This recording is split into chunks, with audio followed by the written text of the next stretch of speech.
საქართველოს განათლების სისტემაში ახალი რეფორმები დაანონსდა, რომელიც როგორც სასკოლო, ისე საუნივერსიტეტო განათლებას ეხება. ერთ-ერთი ცვლილება ფაკულტეტების შემცირების პრინციპია. ერთი ქალაქი, ერთი ფაკულტეტი.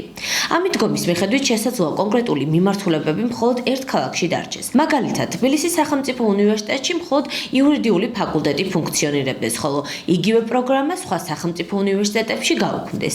ან ჰუმანიტარული მიმართულება მხოლოდ ქუთაისში იყოს ხელმისაწვდომი და სხვა ქალაქებში აღარ ისწავლებოდეს. სტუდენტების შეფასებით მსგავსი ცვლილებები განსაკუთრებით რეგიონებში მცხოვრები ახალგაზრდებისათვის შეზღუდავს განათლების ხელმისაწვდომობას.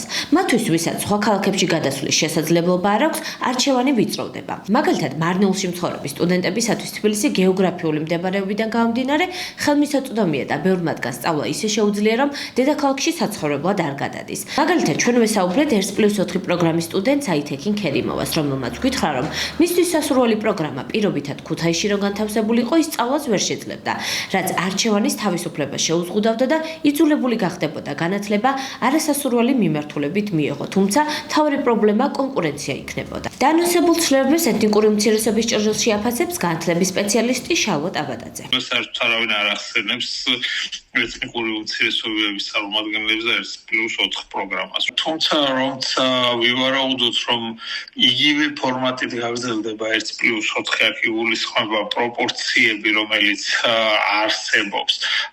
თუმცა მაგალითად განათლების კანონში, რომელიც მიიღეს სამუხტლებთან დაკავშირებით არ ყოფილა ჯერჯერობით ცვლილება, პროპორციები, რომელიც არსებობს სახელმწიფო უნივერსიტეტებში, ეს პროპორციები დიდი ალბათობით იქნება დარღვეული და ხელმისაწვდომობა რეალურად პრობლემი გულისხმობა დარჩეს 5%, რომელიც არსებობს, თუმცა ჩვენ რეალურად ვიცით თუ როგორ ხდება და რომელ უნივერსიტეტებში ხდება ეთნიკური უმცირესობების რეალურად მობილიზება.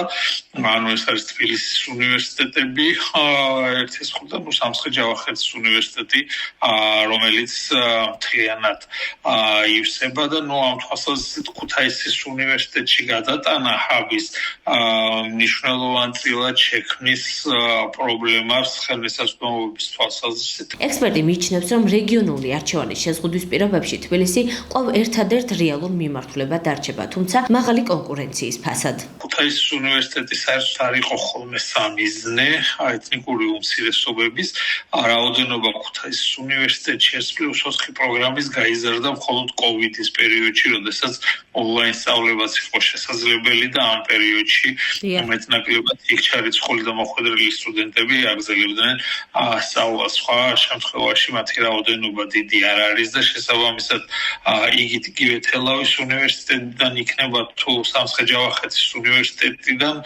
მათთვის ალტერნატივა ქუთაისი არ არის, ალტერნატივა ისევ იქნება თბილისი, სადაც კონკურენცია ერთის მხრივ იქნება მაღალი. ტაბატაძის თქმით, წარმოდგენილი ცვლილებები ვერ ჩაითვლება ნამდვილ რეფორმად, ის ძირითადად პოლიტიკურ მიზნებს ემსახურება.